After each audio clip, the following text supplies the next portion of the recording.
presenting to us the milestones and goals towards the National African People's Parliament, outlining the process, and in particular a consultative process where a consultation paper will be sent out by September, and the consultative process towards establishing a constitution for the Parliament will be realised by March of next year. Also the recommendations that have been put forward. I'm shortly going to open the floor for comments and contributions or questions from yourself. But before I do that, I'm going to call on Sister Pat, who had a entry that you were going to make around the donation. Now. Sorry. Yes.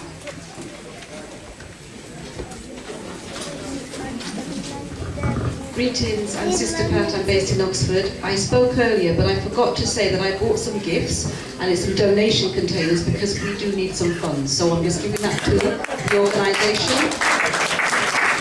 And I do think that maybe, we should bring gifts, whatever that might be, to enable us to support the organisation. So there's the gifts to start with. Thank you. Asante sana. Thank you.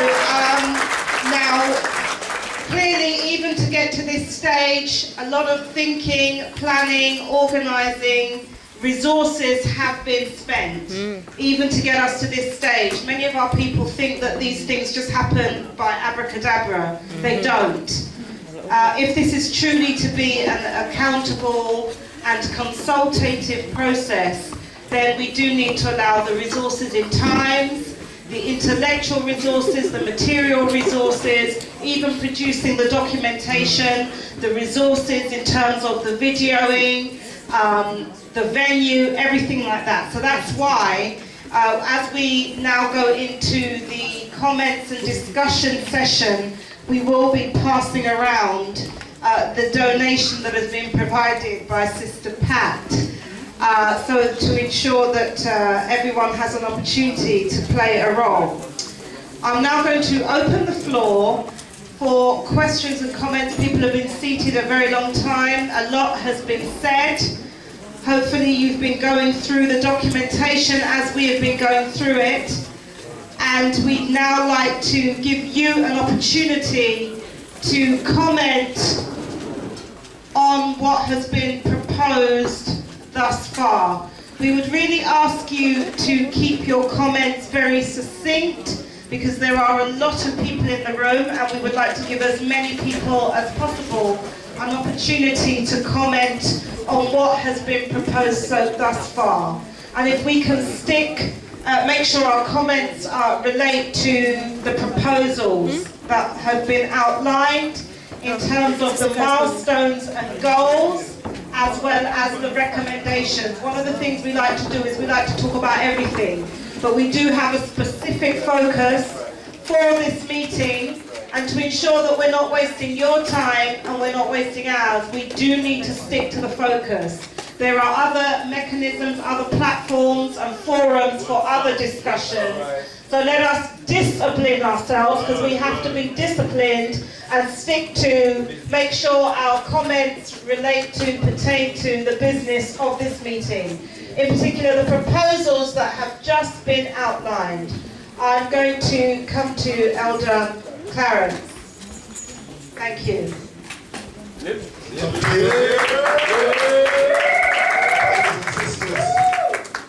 It's nice to have the elders contributing as well, because we were young once, and we have to change what you've now got, so you've got to build upon it. Brother Mandaka spoke essentially about the financing. If you want to do anything, you cannot do it without finance.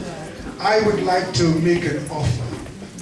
I have written a book called Beyond Martin Luther King, Reclaiming Our Heritage. I have copies of the book here. The cost is £5. If you buy it, I would want to donate 50%, which is £2.50 for everything, to give to the group so that they will continue.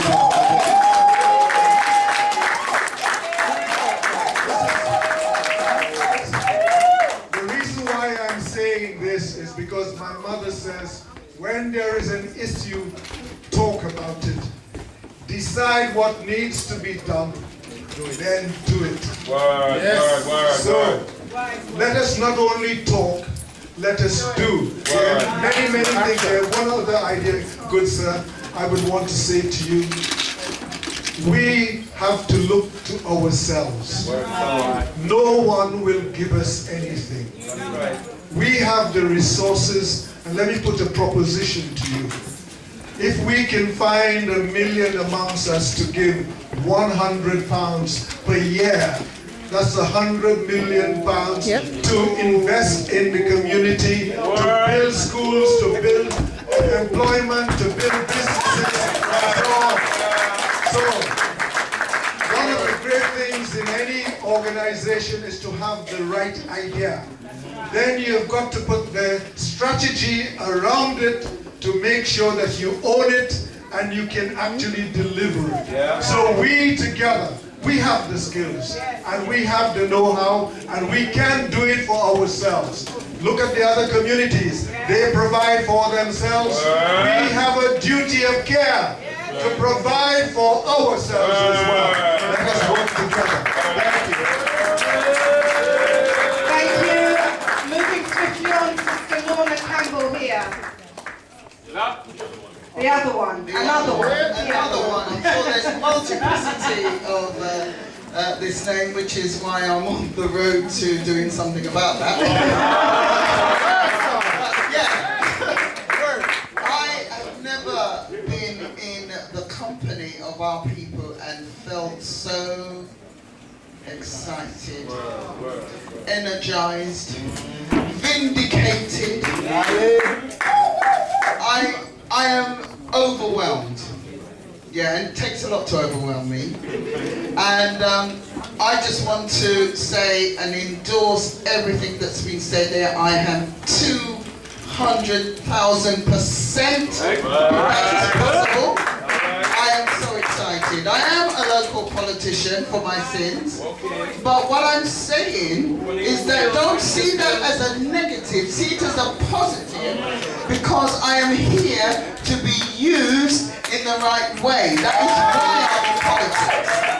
And what I have wanted to do since being elected is to get my people to talk to me, to give me the things to say, to question me, and so that I can go into the lion's den.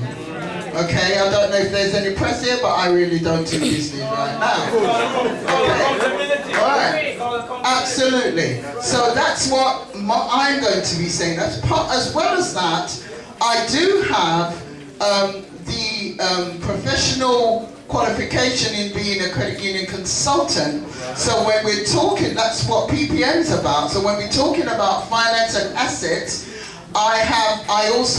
I'm willing to actually contribute from that perspective as well. Okay, from start to finish. Okay. So what I'm saying is that I am your servant. There isn't enough servant heart in our communities, and I am a servant of African people, and I feel so overwhelmed that the tears feel like they're going to flow. That's how bad. Because I have waited for this for a very long time. Do we have an account where one can set up standing orders? That's in the pipeline. Okay, thank you. We'll take that. We're going to respond to the points that are being raised, but we're going to take some more comments first. Okay, this brother here at the front. Yeah, we're going to come over this side just now. I'm recognising everyone's hands. Just keep them up for now. Go ahead, brother. Keep your comments tight. Thank you. Peace, family. Peace. It's nice to see so many people here still. My name is Grim. I represent Genesis Radio.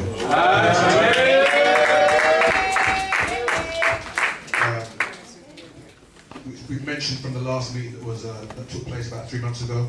I raised the issue on a number of occasions on the station, on People's Talk Show, which is the mainstay of the program. So we've discussed it. We've also discussed it amongst management and the information department through all the presenters at Genesis. And I've been asked to say that we wholeheartedly support and endorse the actions and movements like CLC, the INLC, as it should be. And what I would like to say also is there's a point that Sister Amma raised at the last meeting. She made the point, she's on Amiga Radio. You may remember she raised the point that a lot of young people, and I mean younger people are 15, 16, 17, 18, 19, and our young people who are out there differently, who might not be at this meeting, a lot of them wouldn't listen or wouldn't come to this type of meeting for whatever their reasons, their feelings, they would come here. So I would suggest, and there was a point made by Brother Matnaka last time, Brother Tamani Sali and others, to utilise our community radios a lot more. The points were made, not trying to be contentious, points were made in the community that they hadn't heard of the movements that yourselves are trying to create for all African people in the country. So that would be a plea, that comes under recommendation 7 as you was talking about, utilising, being the main focus at the moment to spread the message, because it's great us having the message here, but if we were talking about national, we need to spread it more, so use as many of the outlets as we possibly can. Yeah, so it's nice to see so many faces here today, so it's a peace one. Thank you. We are going to come to the back shortly, Brother Cecil, then Brother Glenroy, and then I'm coming to the back. Brothers and sisters, it's not true that we haven't been here before, you know, we have. I remember something called the UCPA and the Black National Action Collective, and I remember the CRE trying to start a Black National Organization some years ago. These things have been attempted. They tend to fall apart around ideology and personality. And if this one is to work, we need a very clear framework of practical action in which people understand that we're not creating a forum for ideological discussion or personality play, but practical communal liberation work. And if people understand that, we may well be able to create one of those national organizations that don't die around political ideology and personality. Right? I want, on the basis of that, to make 2 small but possibly important points. One is that we're actually very bad at communicating with our people, and part of the reason is that we don't know where they are. Right? So they read newspapers, they listen to a few, those who do, local radio, and that's their source of information, and of course national television. And I think that this organization might very well benefit our community by doing one of the practical things that we should have done a long time ago, which is to have a project for finding out where our people live so that we can communicate with them. And it may not be as difficult as it sounds, but it's very important that we have the capacity to communicate directly with our people. And I propose that one of the things that this organization attempts to do is to use the small area census as a basis of trying to find out as much as possible, so that we have people's names and addresses. Okay? That's the one of the things I'm proposing. The other one is that I have looked at the interim structure, and I am surprised at its nature. It uses the notion regional, and it mixes it up with towns and cities, and we actually do need a better articulated national structure than the one that's on here. The country is divided into regions.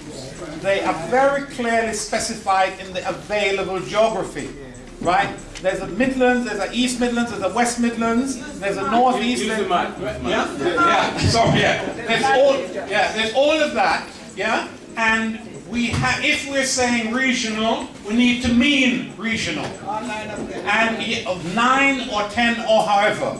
And things should be organized in that way. The Northeast, for example, have enough little towns that nobody bothers with, but that black people are in, right? And then, in addition to that, there's Wales and Scotland. And the organizational structure should take serious account of that regionality. And then within the regions, we organize within towns, localities. Some of them are quite big. A place like London shouldn't be taken as one place, right? We do have a regional geography within London, and our organization should take account of that. I want to let that person. Thank you. Thank you. And then I'll come to this side. And also in terms of voting rights, I just want to see how that's going to be done. In terms of the business side of things, I think there's a lot of us in the room who own businesses, who do various things. I, for one, own a radio show and a website, so if at any point you wanted to spread a message out, I'm more than willing for you to use my site and my radio show to do that.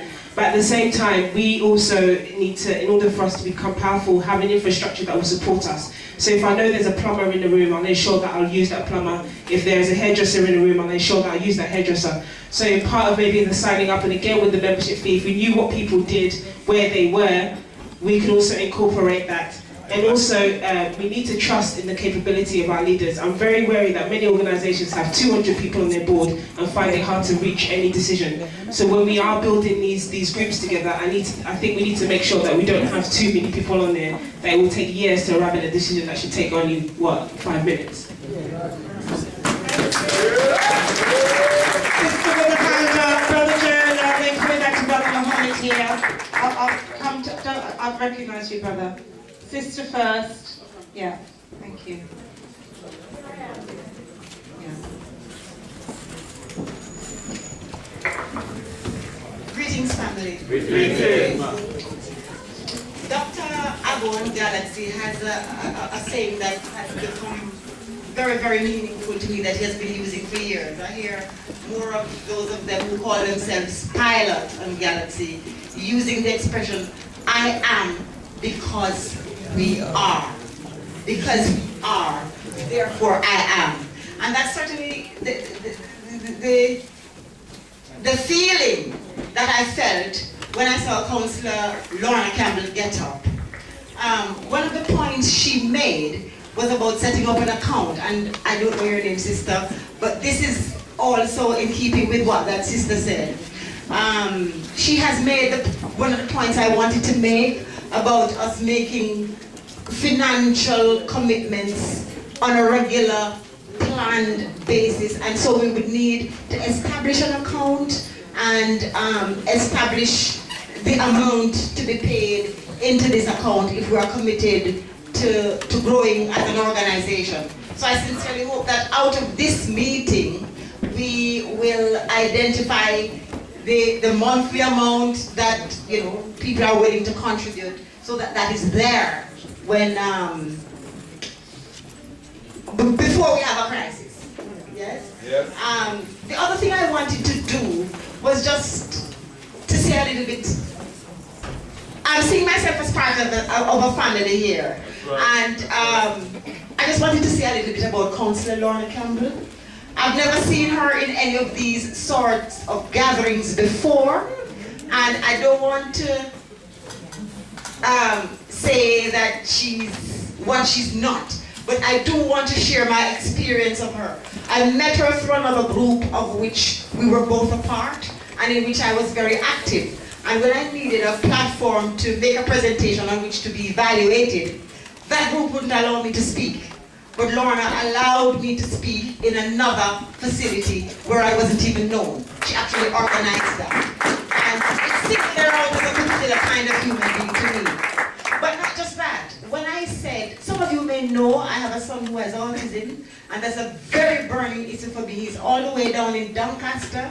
It's hard to see him, it's hard to support him, and it's a huge pain. In fact, I think that's why I'm ill. And when I spoke with Lorna about it, she is that person who said, come, let us talk, let us see how you can move forward with this. And it's interesting, the simple little things that she suggested to me, and how honest she was with me. One of the things she said to me was, I think you're enthusiastic, but you're not passionate. And she made some little suggestions to me about doing more research on what I want to do, approaching the council, reading a book called The Artist. She took her time, she took time out to help to empower me, and I haven't communicated back with her in this regard, but yes, ma'am, I am doing stuff. The reason I say all of this is to say that there are those individuals who are out there who are very interested in putting their energy and their time into supporting what we do. And one of the things that I think is going to come out of this organization is that we're going to become more aware of these people, and I sincerely hope that we will identify ways to utilize the strengths and the interests and the commitment, the dedication of individuals who are right here in this room, some of whom might not volunteer themselves. Somebody spoke about getting to know where people live. It needs to be more than a document with address. That document needs to also identify the skills that people have. But I think we also need to make a commitment, find ways to make sure that when I leave here, I don't just know Sister and Jerry, but we will communicate after that. You know, so that we become more harmonious. As a child of about 7 or 8, I read a book called The Young Warriors, and one of the things it spoke about was how people, I'm going to be very quick, how the youngsters, the children in the community, were able to transform messages that helped our maroon ancestors win that war against the English Red Coat. We need to find ways to not just meet at meetings, but to integrate and plan on the kind of level that Lorna met with me. Thank you, my sister. Okay, Brother Jayola, again, can I just remind people, please keep your... Structure. We should not reinvent the wheel, it's already been around. This government has a parliamentary system. Simply copy it. It works for them, it can work for us. It's based on regions and locals and towns and cities. It's nothing new, it's there, we should just copy it. We live everywhere in this country. We live from Scotland to the Groves to Penzance, we live there. So every one of us is important, and every black person in this UK should be contacted to make sure that they play a valuable part, because all of us have a valuable part to play. Second point is that regarding financing, I think that we must do what our ancestors, our parents did. Let's set up what we term as a corporate partner system. You all know partners, right? My parents had it, your parents had it. If we have what's called a corporate partnership, that means you don't get anything back personally, but the community gets it as a whole. So each of us should contribute into a corporate partner system, which of course will be handled by professional people through a legal process, so that all of us will be secure in where our monies are being used and who are using it. Because we're all afraid of people who misappropriate funds, right? So we can deal with that. We're enough in ourselves. I have a sister right here who's a lawyer, and I'm sure you know lawyers who can draw the necessary agreements to make sure we are secure financially.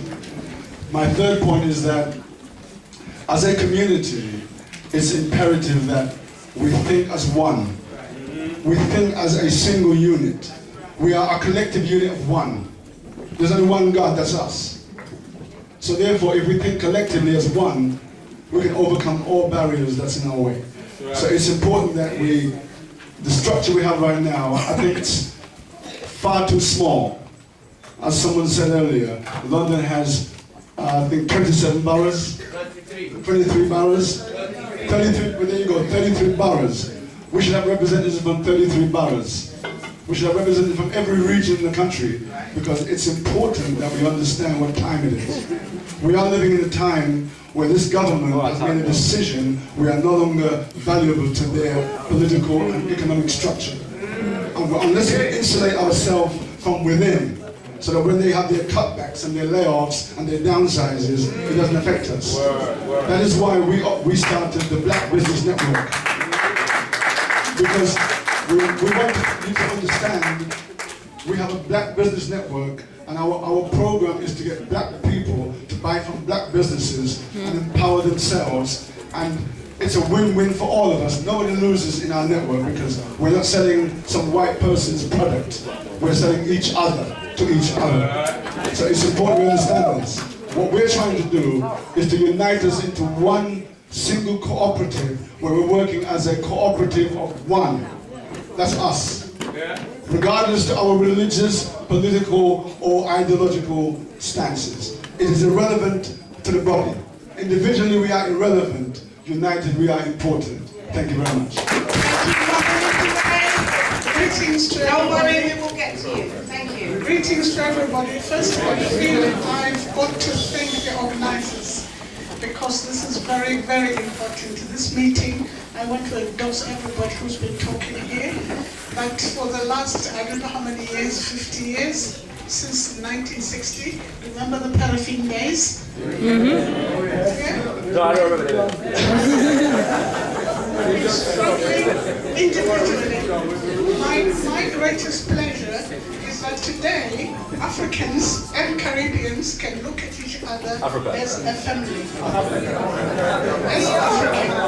Yeah? And my push for today is to let everybody know in this hall today that we should be pushing our representatives to a point where they can open up the schools so we can start with our Saturday schools. We haven't got the money to pay for rent, to pay for people who are going to guard the computers in the schools, because if you remember, that's how Margaret Thatcher closed the Saturday schools.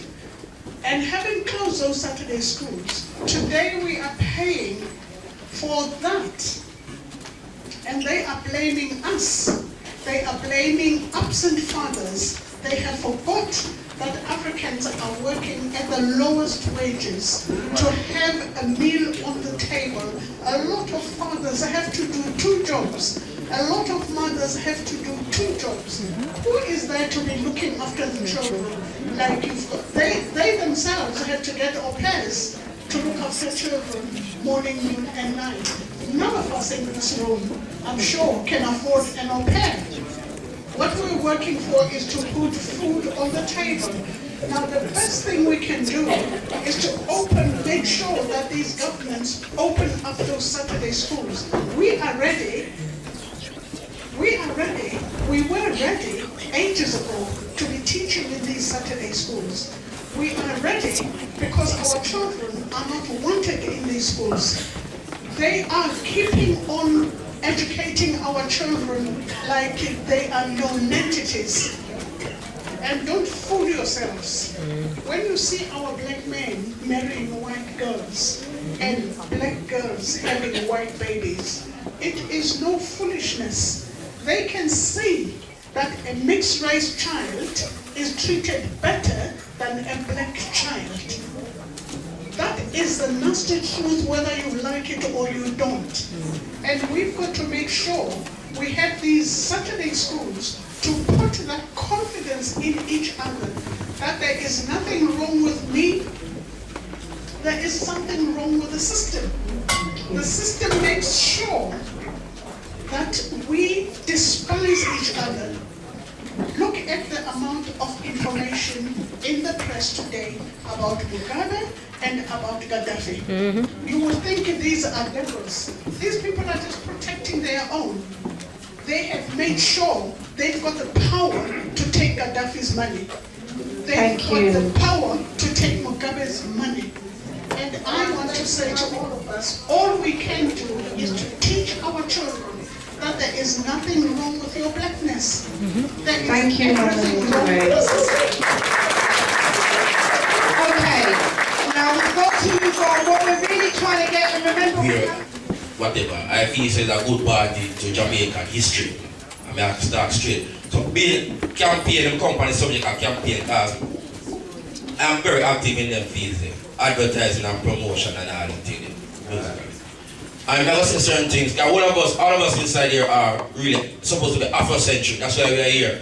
But we're concerned for black people out there also, and we're talking about mass business and mass media and mass making money. And one of the word African black people's, national black people, I would suggest I say National Black People's Party, Parliament Party. Because when we go out there and speak to the people from Jamaica who not Afrocentric like I and we have a problem. And we can get funding and we can get help from the people and we can get them involved in everything. We can get them support with it. We can get them coming to come and learn from us. And Blessed love, yeah? Can we both sell out? Okay, can we listen to one another and show each other a bit of respect? Please, thank you. We have to talk about active party. Sure. Yeah, we have to talk about radicalism. We have to talk about reaching.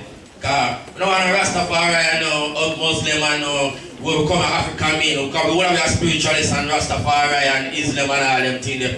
We're talking about politics now. Otherwise, it's this morning I used to change my social network status when they ask about politics. Apart from Marcus Garvey, Universal African Improvement Association or Universal League, that is the only party. You know, the current party, I say, alright, we change it. I come in at the party because I'm political. And even Moses, if no one use Amun-Ra, all these things, and the leaders, it's political issues. It's a statistical thing. Okay, thank you, my brother.